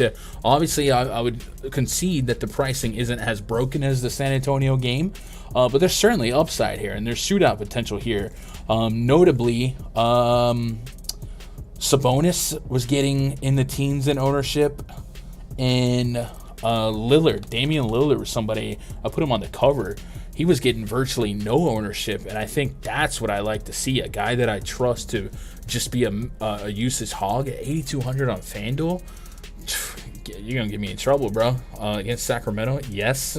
And up against De'Aaron Fox all day long, all day strong. So I like that. Both teams, I think with Portland, you kind of have to be responsible with looking at their overall team metrics last year, because they were putting together a pick-up 10-day squad at the end of the last season. This looks a little bit more like a normal team that we'll expect day-to-day. Josh Hart, Jeremy Grant in the heart of it. But Damian Lillard, 8,200 on FanDuel, is looking like one of my favorite plays today. So I like that. And then you can easily run it back with Fox and Sabonis. And since we're there, let's do Sacramento. Let's put Fox and Sabonis on. And then obviously we'll take off. I guess we don't have to take off Halliburton because there should be no overlap with Sabonis. Not should, there is no overlap.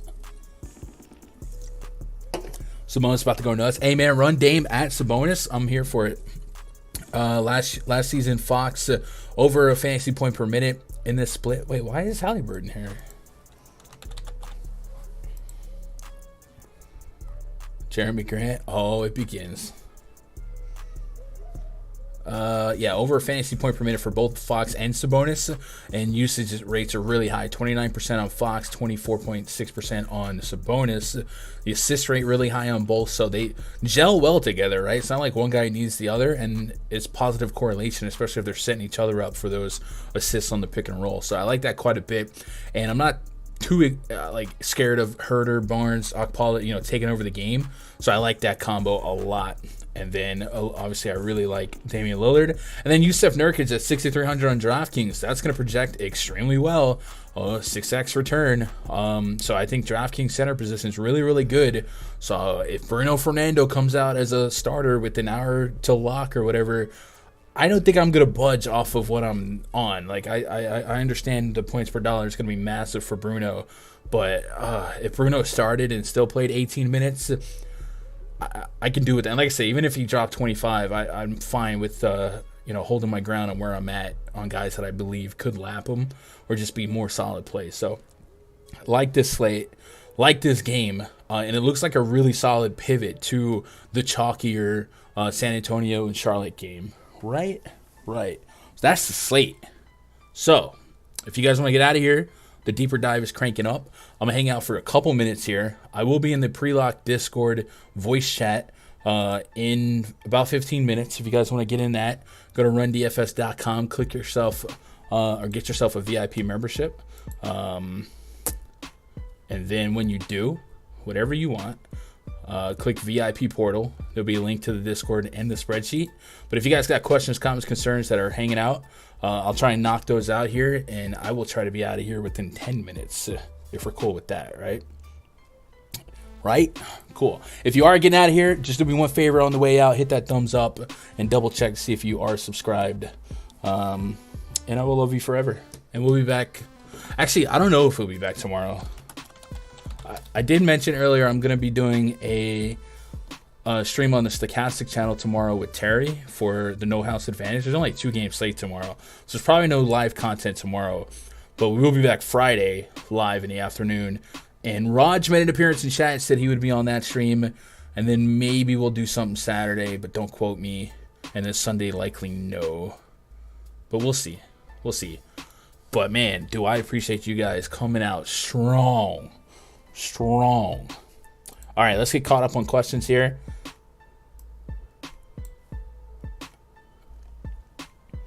And matter of fact, if you had questions, if you could just retype them, it would probably save us all some time from my old boomer eyes scrolling up.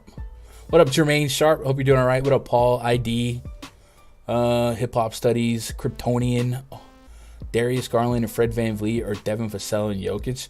For me, probably Vassell and Jokic, but I would imagine that's the higher owned side as well, but it projects better. That price on Adebayo on DraftKings, though, I'm shaking like a crackhead for that. It's cheap. It's cheap. I hope he doesn't go full on Adebayo on us like he did at the end of last year, though. Bruno, I'm talking about Bruno Fernando from the Houston Rockets. There was a blurb that came out earlier today that suggested that he has been practicing with the starters, as has Şengün. So there's at least a chance that Bruno could start. Tim says, what is the max ownership you use for lineups? I typically don't sweat it too much, especially for a 12-game slate. I didn't expect ownership to be this big of a problem. It's usually not, but today it is, and for obvious reasons.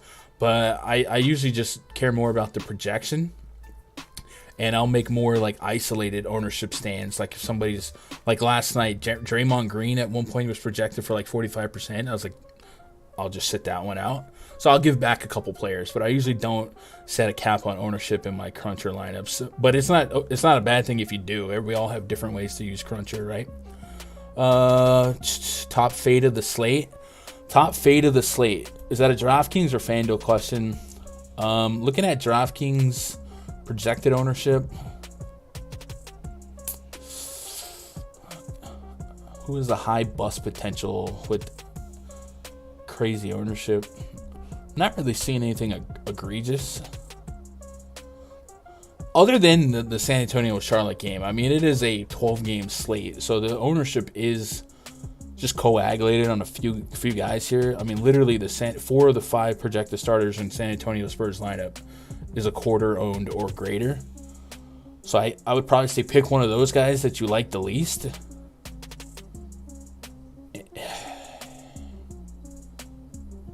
And I don't. Who's the most expensive of those guys would be Keldon Johnson, him or Jakob Poeltl, or I don't know. I like Trey Jones the most though. So Trey Jones, I'm not fading that chalk, but if you had to figure out somebody to fade, it would the guy you trust the least out of the San Antonio starters. Favorite cereal? I don't really have one. I guess Fruity Pebbles. If Şengün starts, what's your opinion on him? I think per minute Şengün's a monster. I think forward eligibility is nice, and on DraftKings he's probably too cheap at 5,600. Getting a 30 fantasy point projection. The matchup is something that I'm not running from. It is a 10-point spread, and he is a guy that can be a little bit foul prone.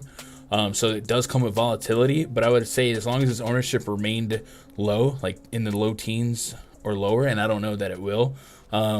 I think I have access to him. Wouldn't be somebody like I'm running to playing cash. And on FanDuel at 7K, there's certainly more pushback. But on the DraftKings, as a forward eligible point per minute beast, I certainly. Oh no, he's not forward eligible. Oh, so then I'm a little bit more lukewarm then. But at 5,600, I'm still getting 30. So if you like 30 at 5,600, you're gonna take it. But it wouldn't be a priority if he started. Jokic and Ivy or Doncic and Precious? Let me look at my projections off of that one. I didn't really have a strong opinion on Precious Achiuwa. I have 28 minutes for him, 28 point per minute on him. And then Ivy is at 26. So I guess combo-wise would be...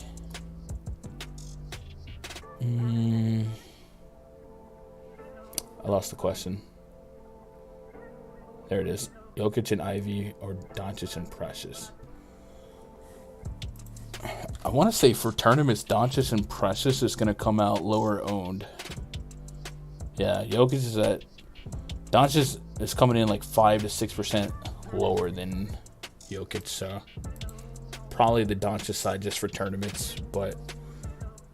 That's if you trust a hefty projection on Precious, and I have a decent enough projection on Precious, 28 minutes point per minute. I'm fine with that. Ivy is kind of relatively unknown as far as like actual regular season contributions, so some of those rookies get benched quick, fast, in a hurry if they make some slips, you know. Wheels up. A very underrated story tonight would be obviously. Everyone knows that LaMelo Ball is out tonight, but the rookie Brighton has like three DUIs. Oh, Book Night. There's 3 DUIs in the last 3 weeks. So a chance the NBA might step in. Yeah, I would hope that they didn't need the NBA to say he shouldn't play, but they might. But maybe. What else we got? On FanDuel, how many centers are making one lineup since some players are center power forward? So I usually prioritize centers and power forwards when I start my lineups on the FanDuel scoring. Remember, you get more for blocks and steals, and that's going to come more from your centers. So I don't really understand the question, though. How many centers are making one lineup since some players are center power forward? So I don't know why Nikola Jokic is power forward eligible, but that's huge. Just makes him way more playable. Zion's great. I love Sabonis as well. Late night hammer there. And then looking at the center power forward eligible guys, Adebayo's not quite the value he is on DraftKings, so not jamming him in here. Şengün, 7K again, not quite the value he could be. I guess I would be cool with Sabonis and Jokic being priorities here, and then going from there. And then I had somebody as a value play on FanDuel in the center spot. Oh, Brandon Clark without Jaren Jackson Jr. is an interesting value, just to kind of pay up one spot, pay down one spot. Yeah, he's power forward eligible, so I do like that. How do you know or project ownership? So I don't project ownership. I have 3 sources I look at. If you are looking to subscribe for a good ownership projection source, I obviously would endorse Stochastic as the place to do it. I think they have a pretty good deal right now. I forget what the promo code is, but if you watch their show, I'm sure they'll tell you. It's like I think it was like 10 days for $10 or something like that. But they do it. I couldn't tell you where to start on projecting that, but they're nuts with it. So go with that. Şengün probably plays as much as Capella does. Maybe. Nas Little projected to get a good chunk of minutes. Nas Little? What are you doing with your life on opening day, Tizzle, that you're looking at Nas Little? And why did I literally type Nas instead of Nazir? I got him at 25 minutes, less than a point per minute. He's destined to drop 40 now. Do you think we'll see LiAngelo Ball for 3K this year? I couldn't tell you. Greg, man, appreciate the sub. Welcome to the channel. Hope you're doing all right. Levert ownership? I don't remember what Levert was at. I don't think Levert was owned at all because I barely had it. Yeah, I don't think he has any ownership. And I don't have like a big minute projection on Levert, unless you guys disagree with it. I had like less than 20. And I don't know, with Garland, Mitchell, I just don't know that Levert is what I need him to be at this price point. I'm going to need Garland and Mitchell out probably, or at least one of the two before I think about him. Cunningham, but he's probably over. What up, Doug? Fitting in some guys. Start over if you're playing Nas Little on opening night on a 12-game slate. Tizzle, come on, bro. Anything else, guys? Where are we at? Dude, you guys crushed it, bro. I really was not sure, but you guys crushed it.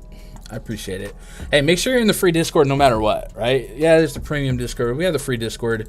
Be looking for more moderators, stuff like that. We have a little bit of change of the guard here. So if you're trustworthy in chat, and I see you all the time. There's some mods, help post some news. I'm going to try to set up the bots for the news so that we get news here and the Run DFS one. But yeah, definitely jump in there. Shout out to M the Great, K Bonner, J Bone, Miley, J Bone twice, I think. Yeah, you guys jumping in there. And if you're in there last season, jump in. Say your one pick for 10x. Who are you gonna take? 10x value on their price point, or are you talking about 10x on like a PrizePicks card? 10x would be Trey Jones if I had to pick one, right? I gotta fix PJ Washington's name, and I gotta fix but Trey Jones would be the guy for 10x value. I'm getting a good value on Day'Ron Sharpe. I might have to look into that. I don't think I'm playing him. But if you were getting 3K centers and Bruno Fernando is your guy. Best center, by the way, Detroit, Orlando. Best center from that game. So I'm not sure who's actually starting at center for Orlando. It could be Wendell Carter. It could be Mo Bamba. It probably one of those two.